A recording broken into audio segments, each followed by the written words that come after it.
सभापति जी।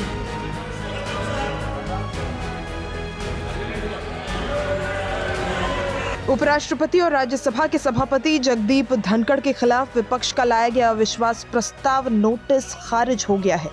इसके पीछे की वजह यह है कि अविश्वास प्रस्ताव का नोटिस कम से कम 14 दिन पहले लाया जाना चाहिए था, जो नहीं हुआ। इसीलिए राज्यसभा के उपसभापति ने तकनीकी आधार पर विपक्ष के इस प्रस्ताव को खारिज कर दिया। इसके साथ ही विपक्षी दलों का दाव फेल हो गया। सूत्रों की माने तो उपसभापति हरिवंश ने फैसला सुनाते हुए कहा कि ये प्रस्ताव दूसरे सबसे बड़े संवैधानिक पद पर बैठे व्यक्ति के खिलाफ एक नैरेटिव बनाने के लिए लिया गया था। उपसभापति हरिवंश ने अस्वीकृति के कारणों को बताते हुए कहा कि 14 दिन का नोटिस जो इस तरह के प्रस्ताव को पेश करने के लिए अनिवार्य है, नहीं दिया गया। उन्होंने कहा, सभापति महोदय जगदीप धनखड़ का नाम भी सही ढंग से नहीं लिखा गया था। पिछले हफ्ते उपराष्ट्रपति जगदीप धनखड़ को पद से हटाने संबंधी प्रस्ताव के मुद्दे पर राज्यसभा में सत्ता पक्ष और विपक्ष में आरोप प्रत्यारोप का जोरदार दौर चला, जिसके कारण हुए भारी हंगामे के बाद उच्च सदन की कार्यवाही शुक्रवार को दिन भर के लिए स्थगित कर दी गई थी।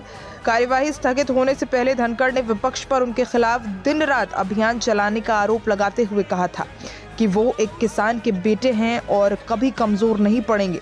उन्होंने कहा था, दिन भर सभापति के खिलाफ अभियान चलाया जा रहा है। ये अभियान मेरे खिलाफ नहीं है, ये उस वर्ग के खिलाफ अभियान है जिससे मैं जुड़ा हूँ।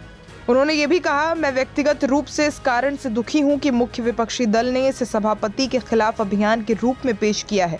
उन्हें मेरे खिलाफ प्रस्ताव लाने का अधिकार है, ये उनका संवैधानिक अधिकार है, लेकिन वे संवैधानिक प्रावधानों से भटक रहे हैं। वहीं बता दें कि इस मामले में कांग्रेस नेता जयराम रमेश ने कहा था कि हमने केवल विपक्षी नेताओं के अपमान को लेकर अपनी आवाज उठाई है।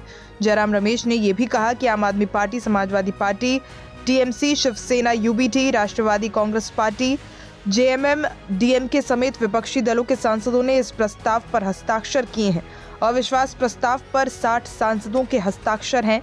कांग्रेस के राज्यसभा सदस्य जयराम रमेश ने दावा किया था कि सरकार नहीं चाहती कि सदन चले। जयराम रमेश ने संसदीय कार्य मंत्री किरेन रिजिजू को कटघरे में खड़ा करते हुए आरोप लगाया कि रिजिजू ने राज्यसभा सभापति और जेपी नड्डा के सामने राज्यसभा नहीं चलने देने की बात कही थी। उन्होंने दावा किया कि फ्लोर लीडर्स की बैठक में रिजिजू ने कहा था कि जब आप विपक्षी दल लोकसभा में अडानी का मुद्दा उठाते रहेंगे, हम सत्ता पक्ष राज्यसभा नहीं चलने देंगे।